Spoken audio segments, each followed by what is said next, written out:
ಬೆಳಕು ಕನ್ನಡ ಸುದ್ದಿವಾಹಿನಿ. ಇದು ಸತ್ಯ ಸುದ್ದಿಗಳ ಪೂರಣ. ಚಿಂತಾಮಣಿಯಿಂದ KS ನೂರುಲ್ಲ.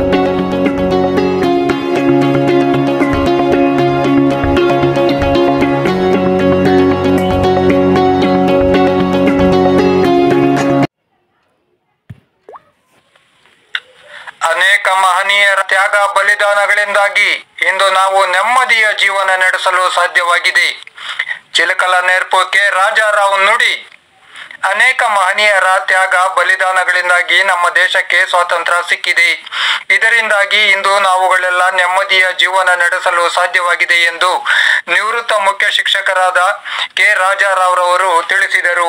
ಚೇಳೂರು ತಾಲೂಕಿನ ಚಿಲಕಲ್ ನೆರ್ಪು ಗ್ರಾಮದ ಸಬರಮತಿ ಅನುದಾನಿತ ಹಿರಿಯ ಪ್ರಾಥಮಿಕ ಶಾಲೆಯಲ್ಲಿ ಹಮ್ಮಿಕೊಳ್ಳಲಾಗಿದ್ದ 79ನೇ ಸ್ವಾತಂತ್ರ್ಯೋತ್ಸವ ಸಮಾರಂಭವನ್ನು ಉದ್ದೇಶಿಸಿ ಮಾತನಾಡಿದರು. ಅನೇಕ ಮಂದಿ ಯೋಧರು ಎಲ್ಲಾ ರೀತಿಯ ಕಷ್ಟ ನಷ್ಟಗಳನ್ನು ಮೆಟ್ಟಿ ನಿಂತು ದೇಶ ಕಾಯುತ್ತಿದ್ದಾರೆ. ಅವರ ಸೇವೆ ಮತ್ತು ದೇಶಭಕ್ತಿ ಅನನ್ಯವಾಗಿದೆ ಎಂದು ನುಡಿದರು. ದೇಶದ ಎಲ್ಲಾ ಮಕ್ಕಳು ವಿದ್ಯಾವಂತರಾಗಿ ಸತ್ಪ್ರಜೆಗಳಾಗಿ ದೇಶದ ಐಕ್ಯತೆ, ಸಮಗ್ರತೆ ಹಾಗೂ ಅಭಿವೃದ್ಧಿಗಾಗಿ ಶ್ರಮಿಸಬೇಕಾಗಿದೆ ಎಂದು ಹೇಳಿದರು.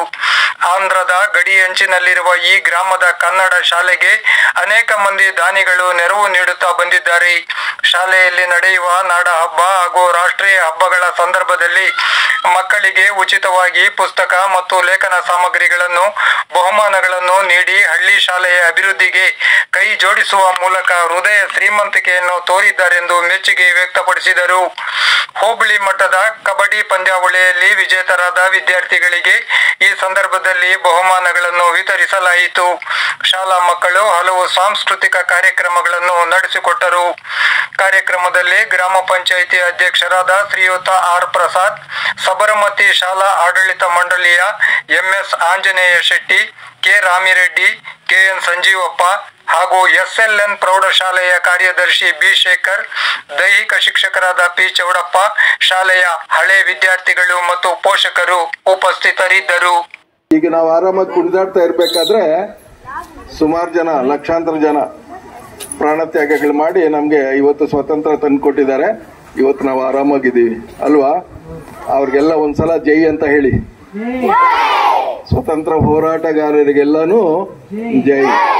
ಈಗಲೂ ನೋಡಿ, ಬಾರ್ಡರ್ ನಲ್ಲಿ ಈಗಲೂ ಸೈನಿಕರು ಹೋರಾಡ್ತಾ ಇದ್ದಾರೆ ನಮಗೋಸ್ಕರ. ಅವ್ರಿಗೆ ಊಟ ಇಲ್ಲ, ಸರಿಯಾಗಿ ತಿಂಡಿ ಇರಲ್ಲ, ಸ್ನಾನ ಇರಲ್ಲ, ಸರಿಯಾಗಿ ಬಟ್ಟೆ ಇರಲ್ಲ. ಆದ್ರೂ ಸಹ ಅವರು ಹಗಲು ರಾತ್ರಿ ಅನ್ನೋದೇ ನಮಗೋಸ್ಕರ ಈಗಲೂ ಕಾಯ್ತಾ ಇದ್ದಾರೆ. ನೋಡಿ, ಈಗಲೂ ನಾವು ಕಷ್ಟಗಳಲ್ಲಿ ಇದ್ದೀವಿ. ಈ ಸ್ವತಂತ್ರ ಕರೆಕ್ಟಾಗಿ ಉಳಿಬೇಕಾದ್ರೆ ಒಳ್ಳೆ ಮಕ್ಕಳು ಶಾಲೆಗಳಲ್ಲಿ ಬೆಳಿಬೇಕು, ಒಳ್ಳೆ ಪ್ರಜೆಗಳಾಗಬೇಕು. ಅವಾಗ ನೀವೆಲ್ಲ ಇನ್ನೂ ಚೆನ್ನಾಗಿರ್ತೀರ ಅಲ್ವಾ? ಸೊ ಚೆನ್ನಾಗಿ ಓದಬೇಕು, ಒಳ್ಳೆ ಪ್ರಜೆಗಳಾಗಬೇಕು ನೀವೆಲ್ಲ. ಇವತ್ತೇನಾಗಿದೆ ಅಂದರೆ ಒಂದೇ ಒಂದು ವಿಷಯ ತಿಳಿಸ್ತೀನಿ. ಪ್ರತಿ ವರ್ಷನೂ ನಮಗೆ ಸುಮಾರು ಜನ ಮಕ್ಕಳಿಗೆ ನೆರವು ನೀಡ್ತಾರೆ. ಅದೇ ರೀತಿ ಈ ವರ್ಷನೂ ಸಹ ಅಮೇರಿಕಾದಲ್ಲಿರ್ತಕ್ಕಂಥ ನಮ್ಮ ಸ್ಟೂಡೆಂಟು ಅಕ್ಟೋಬರಲ್ಲಿ ಬರ್ತಾರೆ. ಅಕ್ಟೋಬರಲ್ಲಿ ಮೊನ್ನೆ 2 months ಬ್ಯಾಕ್ ಬಂದಿದ್ರು. ಸುಮಾರು ಈಗ ಎಲ್ಲ ಸ್ಟೇಟ್ಗಳಲ್ಲೂ ಮೊದಲು ನಮ್ಮ ರಾಜ್ಯದಲ್ಲಿ ಎಲ್ಲ ಸ್ಕೂಲ್ಗಳಿಗೂ ಕೊಡಬೇಕು ಅನ್ನೋದು ಅವ್ರದ್ದೇ ಇತ್ತು, ಕೊಡ್ತಾ ಇದ್ದಾರೆ. ಈಗ ಮೊನ್ನೆ ಎಲ್ಲ ಸುಮಾರು ಕಡೆ ಕೊಟ್ಟಿದ್ದಾರೆ. ಈಗ ಅಕ್ಟೋಬರಲ್ಲಿ ಮತ್ತೆ ಬರ್ತಾ ಇದ್ದಾರೆ. ನಮ್ಮ ಶಾಲೆಗಳಿಗೆ ಮತ್ತೆ ಅವರು ನೆರವು ನೀಡ್ತಾ ಇದ್ದಾರೆ. ಈಗ ನಮ್ಮದೇ ವೆಟರ್ನರಿ ಹಾಸ್ಪಿಟಲ್ ನೀವು ನೋಡಿದ್ದೀರಾ? ದನಗಳ ಹಾಸ್ಪಿಟಲ್ ನೋಡಿದ್ದೀರಾ? ಅಲ್ಲೇ ಹಾಸ್ಪಿಟ್ಲಲ್ಲಿ ಮೊದಲು ವರ್ಕ್ ಮಾಡ್ತಾ ಇದ್ರು ನಾಗೇಂದ್ರ ಅಂತ. ಅವರಿರೋದು ಈಗಲೂ ಒಂದು ಅನಾಥಾಶ್ರಮದಲ್ಲಿ, ವೃದ್ಧಾಶ್ರಮದಲ್ಲಿ. ಆದರೂ ಪ್ರತಿ ವರ್ಷನೂ ನಮ್ಮ ಮಕ್ಕಳಿಗೆ ಯಾವುದೋ ಒಂದು ರೀತಿಯಲ್ಲಿ ನೆರವು ಕೊಡಬೇಕು ಅಂತ ಕೊಡ್ತಾ ಇರ್ತಾರೆ. ಈ ವರ್ಷನೂ ಅವರು ನಮ್ಮ ಶಾಲಾ ಮಕ್ಕಳಿಗೆ ನೋಟ್ ಪುಸ್ತಕ ಹಂಚ್ತಾ ಇದ್ದಾರೆ. ಸುಮಾರು 2-3 ತಿಂಗಳಿಂದಾನೇ ಶುರು ಮಾಡ್ತಾರೆ ನನಗೆ, ಸಾರ್ ಬುಕ್ಸ್ ತಗೊಂಡೋಗ್ಬಿಡಿ, ಸಾರ್ ಬುಕ್ಸ್ ತಗೊಂಡೋಗ್ಬಿಡಿ, ಅಲ್ಲಿ ಹೇಳಿದ್ದೀನಿ ಅಂತ. ಸೊ ನಮ್ಮ ಶಾಲೆ ಅವ್ರು ಮರೆಯೋದಿಲ್ಲ. ಆ ರೀತಿ ಅವ್ರು ಸಹಾಯ ಮಾಡಿದಾಗ ನೀವೇನ್ ಮಾಡ್ಬೇಕು? ಚೆನ್ನಾಗಿ ಓದ್ಬೇಕು, ಈ ಬುಕ್ಸ್ ಸರಿಯಾಗಿ ಉಪಯೋಗಿಸ್ಬೇಕು, ವೇಸ್ಟ್ ಮಾಡಬಾರ್ದು, ಉಪಯೋಗಿಸ್ಕೊಂಡು ಚೆನ್ನಾಗಿ ಓದಿ ಒಳ್ಳೆ ಮಕ್ಕಳಾಗ್ಬೇಕು ನೀವೆಲ್ಲ. ಹೌದಾ? ಸೊ ನಾಗೇಂದ್ರ ಅವ್ರಿಗೆ ಒಂದ್ಸಲ ಎಲ್ಲ ಜೈ ಅಂತ ಹೇಳಿ. ಹೌದಾ? ಅವ್ರಿಗೆ ಒಳ್ಳೇದಾಗ್ಲಿ, ಅವ್ರಿಗೆ ದೇವರು ಒಳ್ಳೆ ಆರೋಗ್ಯ ಕೊಡ್ಲಿ ಅಂತ ನಾವೆಲ್ಲ ಪ್ರಾರ್ಥನೆ ಮಾಡೋಣ. 1 ಮತ್ತು 2ನೇ ತರಗತಿಗೆ ನಮ್ಮ ಸಂಜೀವಣ್ಣನವರು ಪುಸ್ತಕವನ್ನು ವಿತರಣೆ ಮಾಡಬೇಕೆಂದು ಕಳಕಳಿಯಿಂದ ಕೋರುತ್ತಿದ್ದೇನೆ. ನೆಕ್ಸ್ಟ್ 3-4 ವಿದ್ಯಾರ್ಥಿಗಳು ಬಂದ್ರೆ ಆಗಿದೆ ಸರ್. ಬನ್ನಿ ಬನ್ನಿ ಅಮ್ಮ ಬಂದ್ಬೇಡಿ ಬಂದ್ಬೇಡಿ. ಒಂದು ಕಂಪ್ಲೀಟ್ ಆಗಿದೆ.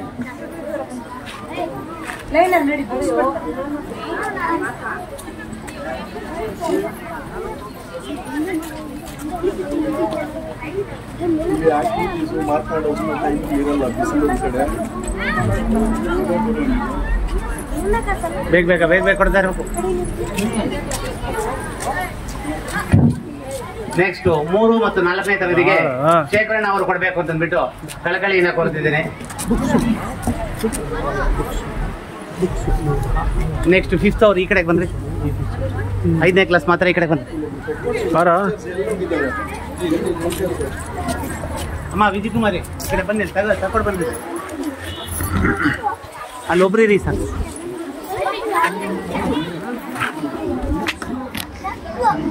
ನೀವೆಲ್ಲ ಚೆನ್ನಾಗಿ ಓದ್ಬಿಟ್ಟು ಕ್ಲಾಸ್ ತಪ್ಪಿಸ್ಕೊಳ್ತೀರಾ ಬಂದ್ರೆ ಕೊಡ್ಸೋಣ ಬುಕ್ಸು. ನಿಮ್ ಪೇರೆಂಟ್ಸ್ ತೆಕ್ಕೊಡೋ ಅವಶ್ಯಕತೆ ಇರಲ್ಲ, ನಾವೇ ಕೊಡಿಸ್ತೀವಿ.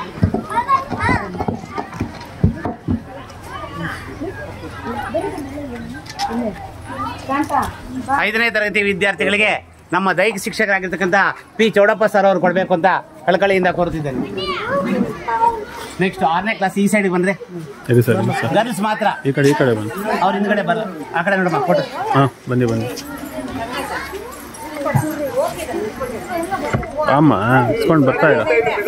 ಅವ್ರಿಗೆ ಬಿಡ್ರಿ, ಹೋಗೋದಕ್ಕೆ ಬಿಡ್ರಿ. ಈ ಕಡೆ ಬಂದ್ರಿ. ಬಾಮ್ಮ ಬಾಮ್ಮ ಅರೆ ಫೋಟೋ ತರ್ಬೇಕು.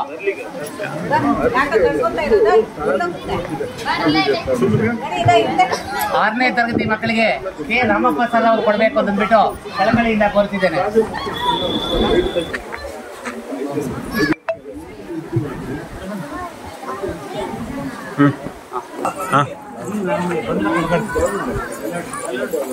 ಬಾ ಬಾ ಬಾ ಬಂದ್ಬಿಡು ಬಂದ್ಬಿಡು ಬಂದ್ಬಿಡು.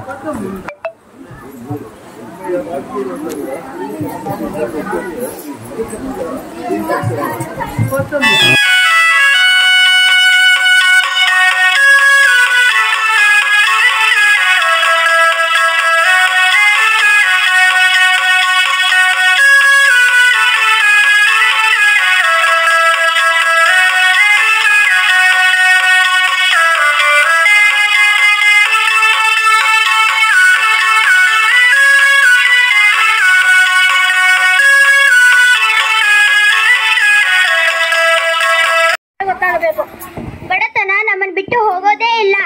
ಬಡತನ ನಮ್ಗಿರಲಿ, ಮನೆ ತುಂಬಾ ಮಕ್ಕಳಿದೆ ಅಂತ ನೀನು ಬೇಡಿಕೊಂಡಿಯೋ ಏನೋ. ಮಕ್ಕಳು ಬೇಕೆಂದರು ನಿಜ, ಆದರೆ ನೋಡಿದ್ರೇನ್ರಿ ಮಕ್ಕಳು ಹಸುನಿಂದ ಹೆಂಗ್ ಕಂಗಾಲ ಆಗುತ್ತಿದ್ದಾರೆ. ಎಲ್ಲದಕ್ಕೂ ಕಾಲ ಕೂಡಿ ಬರ್ಬೇಕು. ಅಂತೂ ಇಂತೂ ನಮ್ಗೆ ಬಡತನವೇ ಗತಿ. ಚಿಂತೆ ಮಾಡಿದರೆ ಏನು ಬಂತು, ಜೀವನದಲ್ಲಿ ಬಂದಿದ್ದನ್ನು ಅನುಭವಿಸಲೇಬೇಕು. ಅದೇ ಮಾನವನ ಧರ್ಮ. ನೀವು ನೀತಿ ಹೇಳೋದ್ರಲ್ಲಿ ಬಹಳ ಮುಂದು. ನೀತಿ, ನಿಯಮ, ವಿಧೇಯತೆ, ಪಾಂಡಿತ್ಯ ಇದ್ದಕ್ಕೋಸ್ಕರನೇ ಗುರುಕುಲದಲ್ಲಿ ಶ್ರೀಕೃಷ್ಣ ನನ್ನ ಸ್ನೇಹಿತನಾಗಿದ್ದು.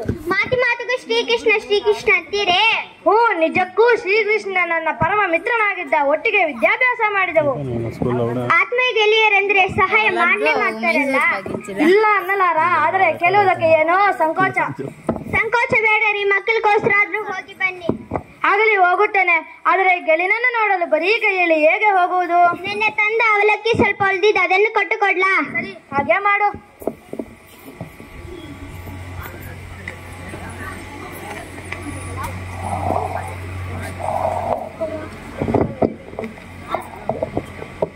ಛೀ, ಕೊಲಕು ಬ್ರಾಹ್ಮಣ, ನಿನ್ನನ್ನು ಒಳಗೆ ಕಲಿಸೋದಿಲ್ಲ. ನಡಿ ನಡಿ. ಯಾವಾಗ ಬಂದೆ? ಬಾಳಕ್ಕೆ ಎಷ್ಟು ದಿನಗಳಾಯ್ತು ನಿನ್ನನ್ನು ನೋಡಿ. ಏಕೆ ಸುಧಾಮ ಕಣ್ಣಲ್ಲಿ ನೀರು? ಬಹಳ ದಿನಗಳ ನಂತರ ನಿಮ್ಮನ್ನು ನೋಡುತ್ತಿರುವೆನಲ್ಲ, ಅದಕ್ಕಾಗಿ ಆನಂದದ ಕಣ್ಣೀರು. ದೂರದಿಂದ ದಣಿದು ಬಂದಿದ್ದೀಯಾ? ಸ್ನಾನ ಮುಗಿಸಿ ಊಟ ಮಾಡಿ ಮಾಡಿ ವಿಶ್ರಾಂತಿ ತೆಗೆದುಕೋ. ಅಷ್ಟು ಬೇಗ ನಿನ್ನನ್ನು ಕಲಿಸೋದಿಲ್ಲ. ಅಯ್ಯೋ, ಅಲ್ಲಿ ಮನೆಯಲ್ಲಿ ಯಾರೂ ಇಲ್ಲ. ಮಕ್ಕಳಿಗೆ ಸುಮ್ಮನಿರು. ಬಂದ ತಕ್ಷಣ ಹೋಗಬೇಕಾಗಿದ್ದರೆ ಯಾಕೆ ಬಂದೆ? ಯಾರಲ್ಲ? ಅಪ್ಪನೇ ಪ್ರಭು.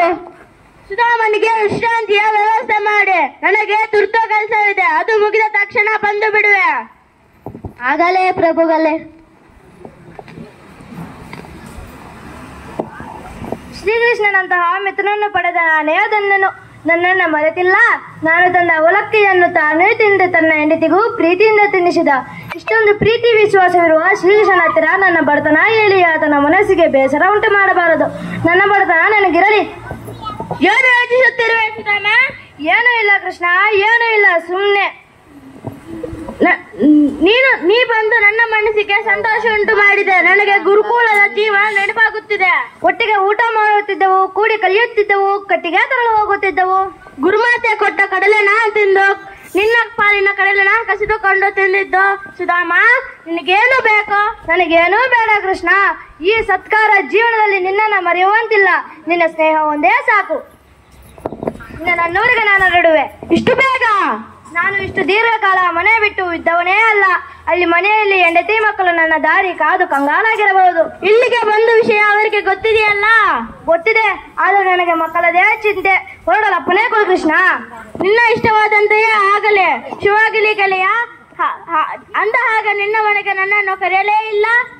ಪರವಾಗಿಲ್ಲ, ನೀನು ಕರೆಯದಿದ್ದರೂ ನಾನು ಬರುವೆ.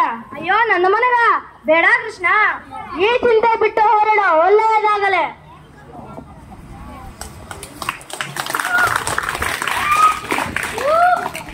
ನೀವು ಯಾರ ಮನೆಯಲ್ಲಿದ್ದೀರಿ? ಇದು ನಮ್ಮನೆ ಕಣ್ರೆ. ನಮ್ಮ ಗುಡಿಸಲು ಎಲ್ಲಿ? ಆ ಗುಡಿಸಿನ ಜಾಗದಲ್ಲಿ ಎರಮನೆ ಆಗಿದೆ. ಅರೆ, ನಾನು ಹೋಗಿ ಬರುವಷ್ಟರಲ್ಲಿ ಇದು ಹೇಗೆ ಸಾಧ್ಯವಾಯಿತು? ನಿಮ್ಮ ಮಿತ್ರ ಸಹಾಯದಿಂದ. ನನ್ನ ಮಿತ್ರ ಶ್ರೀಕೃಷ್ಣನಿಂದಲ? ಹೌದು, ಆ ಮಹಾರಾಜ ಶ್ರೀಕೃಷ್ಣದಿಂದಲೇ.